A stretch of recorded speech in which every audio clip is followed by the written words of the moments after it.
आज का जो आपने ये मीटिंग रखी है, ये किस विषय पे है? इसकी शुरुआत करिए अपने परिचय के साथ।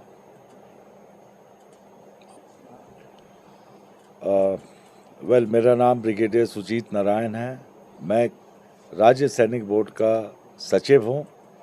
पिछले महीने ये पोस्ट धारण किया था।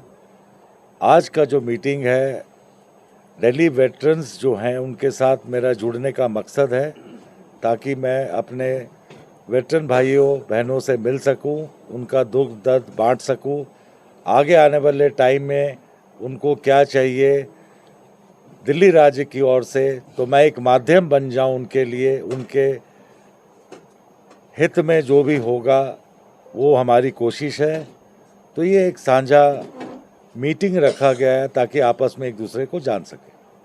तो इस मीटिंग का क्या निष्कर्ष निकला? आपने सैनिकों की किस प्रकार की समस्याओं से खुद को अवगत कराया है आज? देखिए, सैनिकों की जो समस्याएं हैं, जब वो सेवानिवृत्त होके आते हैं, कम उम्र में सेवानिवृत्त होते हैं, तो उनके आगे आने वाले टाइम में जीवन में उनकी जीविका क्या हो, क्या प्रावधान कर सके। हमारी वीरांगनाएं हैं, वीर नारी हैं, उनके परिवार को हम कैसे मदद कर सके। बच्चे जो डिपेंडेंट हैं उनको हम लोग किस तरह से, ये एसोसिएशन आपस में मिल के किस तरह से उनका जिम्मेवारी हम ले और उनको सहूलतें पहुंचाए जो दिल्ली सरकार की ओर से उनको दिया गया है, जो उन तक हम पहुंचना चाहते हैं। तो ये सब एसोसिएशन में बातें होती है और यही हम मदद करने की, एक दूसरे की मदद करते हैं। तो आप राज्य सरकार की सहायता के द्वारा किस प्रकार से सैनिकों की मदद करने जा रहे हैं? राज्य सरकार ने बहुत सारे स्कीमें सैनिकों के लिए खोल रखी है, जिस तरह से, जैसे मसलन के तौर पे बच्चों का स्कॉलरशिप है, प्राइम मिनिस्टर रिलीफ फंड से स्कॉलरशिप प्रोग्राम से आता है। इसके प्राइम मिनिस्टर रिलीफ फंड तो सेंट्रल गवर्नमेंट के अधीन है, जो भी है। मैं आपको ये बता रहा हूँ, वो स्कीम भी राज्य सैनिक बोर्ड के मार्फत से ही आता है। तो पैसा प्राइम मिनिस्टर स्कॉलरशिप फंड आता है, पर सारी कार्रवाई राज्य सैनिक बोर्ड में होती है। कुछ सेंट्रल स्कीम है, कुछ दिल्ली गवर्नमेंट की स्कीम है। दिल्ली गवर्नमेंट की अनेकों स्कीम है जो दिल्ली सरकार राशि के रूप में अनुदान प्रदान करती है। उनमें से इम्पोर्टेंट स्कीम है मैरिज ग्रांट, जो विडोज़ के बच्चे हैं, विडोज़ गर्ल चाइल्ड, उसके लिए मैरिज ग्रांट 16,000 रुपये वन टाइम ग्रांट दिया जाता है। तो जो सैनिकों के इस तरह के केसेस हैं वो हम लोग डील करते हैं और कोशिश करते हैं इस तरह की चीज़ें उनको पहुंच जाए। बच्चों का एडमिशन स्कूल्स में, कॉलेजेस में, जो सेवानिवृत्त हमारे वेटरन भाई हैं उनके दिल्ली सरकार में नौकरी हेतु कुछ सीटें रिजर्व है, वो हम उन तक पहुंचाने का काम करते हैं। जो राज्य स्तर के सैनिक बोर्ड है, उसके बाद अगर हम बात करें जिला स्तर पे, तो क्या ये चीज़ें जो है वो जिला स्तर पर उतनी इजीली जा सकती हैं? देखिए, दिल्ली में फिलहाल राज्य सैनिक बोर्ड एकमात्र ऑफिस है। आगे दिल्ली सरकार ने ये निर्णय लिया है, माननीय लेफ्टिनेंट गवर्नर साहब ने स्वीकृति दे दी है, 4 नए ज़िला सैनिक बोर्ड और खुलेंगे आने वाले समय में, ताकि हमारे जो वेटरन बंधु हैं, उनके परिवार हैं, उनको दूर ना आना पड़े। उनके घर के नज़दीक जो सुविधा जहाँ पे होगी वहाँ पे ज़िला सैनिक बोर्ड खोला जाएगा।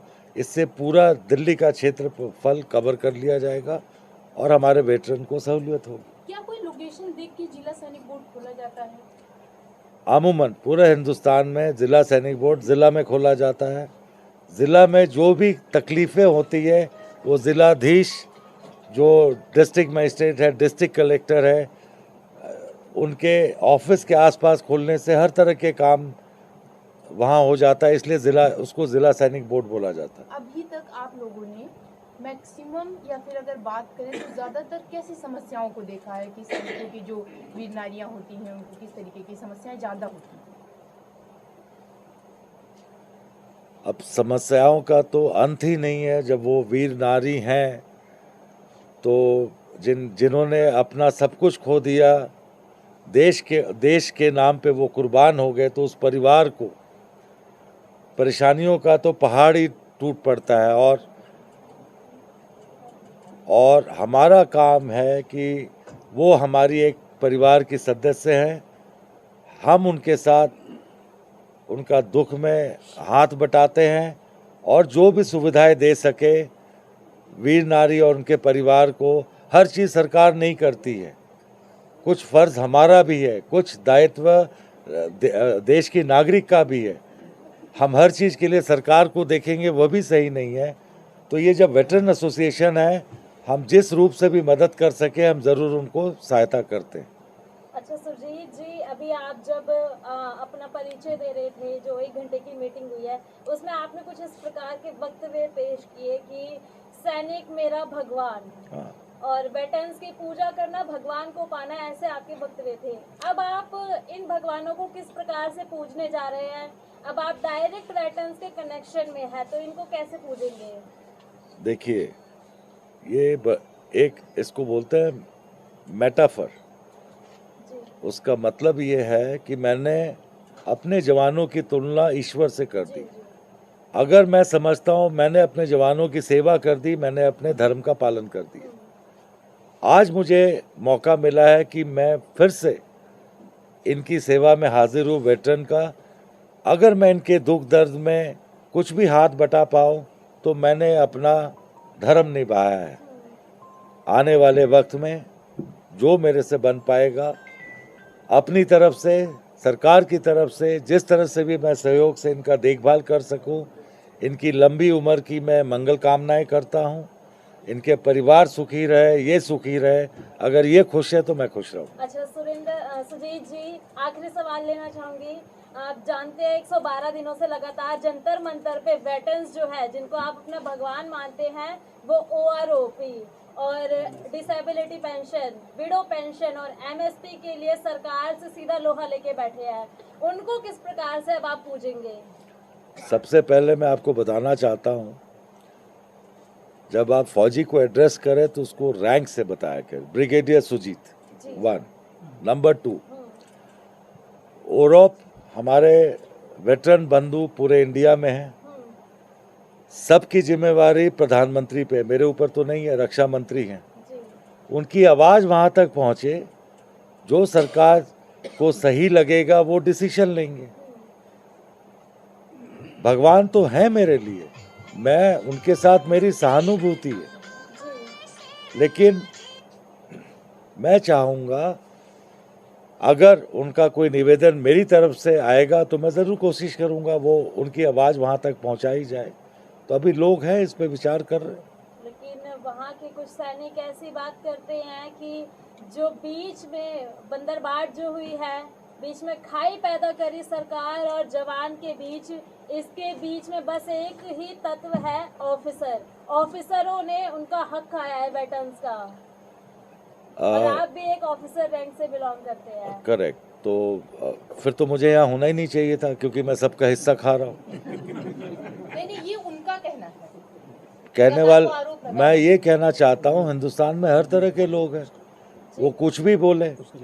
मैं आज 15 दिन मेरे को ज्वाइन किए हुआ है, मैं आया हूँ अपने वेटरन बंधुओं से मिलने।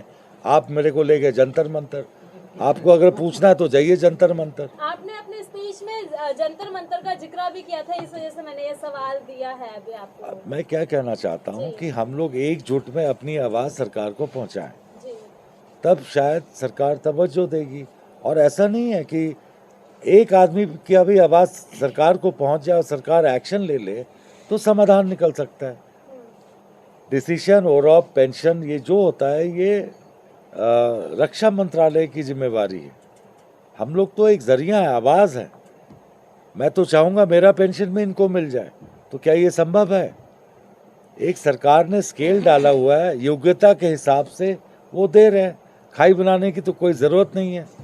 जब मैं द्रास की दुर्गम पहाड़ियों में 14,000 फीट पे जब लोगों की सांस नहीं आती थी, हम जवानों के साथ कंधे से कंधा मिला के लड़ाई लड़ते हैं। वो उससे ज़्यादा दोस्ती तो आज तक किसी की नहीं देखी। मुझे 4 गोली लगी है, जवानों ने अपना खून मुझे दिया। तो ऐसी कोई खाई नहीं है, ये दुष्प्रचार है। इस वहम में ना आप लोग जाएं। आप ये मान के चलिए कि सैनिक को कुछ दुख है, कुछ लोगों को ज़्यादा दुख है, वो अपनी बात अलग तरीके से पहुंचाना चाहती है। तो हर लेवल पे जो अधिकारी है अपना काम कर रहे हैं। जो रक्षा मंत्रालय अंत में डिसीजन लेगा, ये भारत सरकार का डिसीजन है, वो हम सबको मान्य है। लेकिन भारत सरकार के साथ कोऑर्डिनेशन ऑफिसर्स का ही रहता है ना सैनिकों के हक के लिए हमेशा से।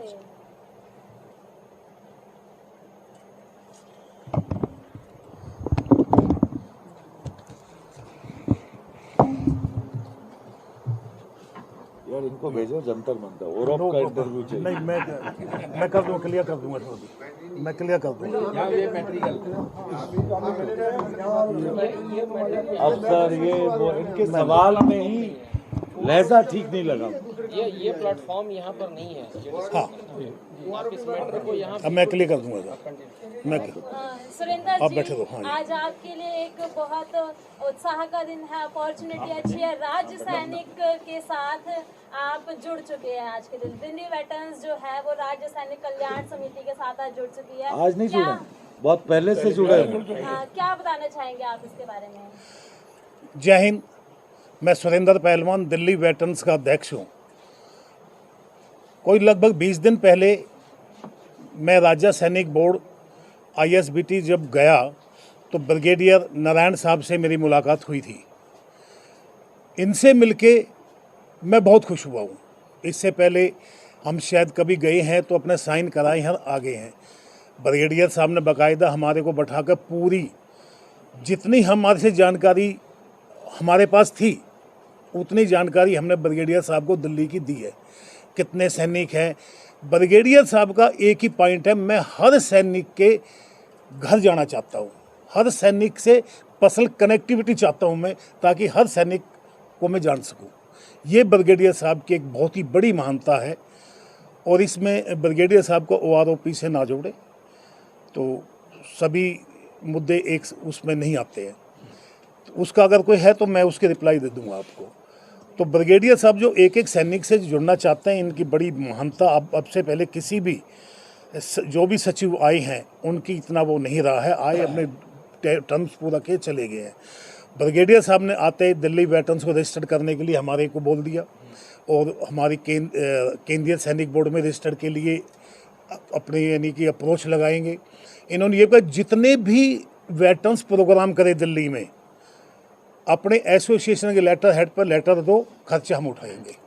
अभी तक खर्चे हम उठा रहे थे, अब आगे देखो ना, हम सभी कोई हौलदार से है, कोई सूबेदार से है, पेंशन पे अपना, तो वो सारे खर्चे जो हम कर रहे हैं वो सचिव साहब ने बोल दिया, ब्रिगेडियर साहब ने, आप बताओ हमारे को, हम करेंगे। जैसे हम 2 साल पहले दिल्ली से बागा बॉर्डर एक तिरंगा यात्रा लेके गए थे जिसमें वीर नारियाँ भी थी, NCC के बच्चे भी थे, लगभग 2-2.5-3 लाख हमारा खर्च हुआ। जैसे ब्रिगेडियर साहब को मालूम बोला आगे दोबारा जाओ, खर्चा हम देंगे, हम करेंगे। तो हमारे लिए बहुत खुशी की बात है, हमारे को एक ऐसा ब्रिगेडियर सचिव मिला राज्य सैनिक बोर्ड में जो हमारे वेटरन्स की प्रॉब्लम, अपनी प्रॉब्लम समझ के हमारे साथ शेयर कर रहे हैं, कंधे से कंधा मिला के खड़े हुए हैं। और हम धन्यवाद कहूँगा ब्रिगेडियर साहब का, इतना ज़्यादा इन्होंने पेन लिया वेटरन्स के लिए। नेक्स्ट। हाँ बेटा, वो जो आपने प्रश्न पूछे थे ना OROP वाले, हाँ वो वो निकाल देना। वो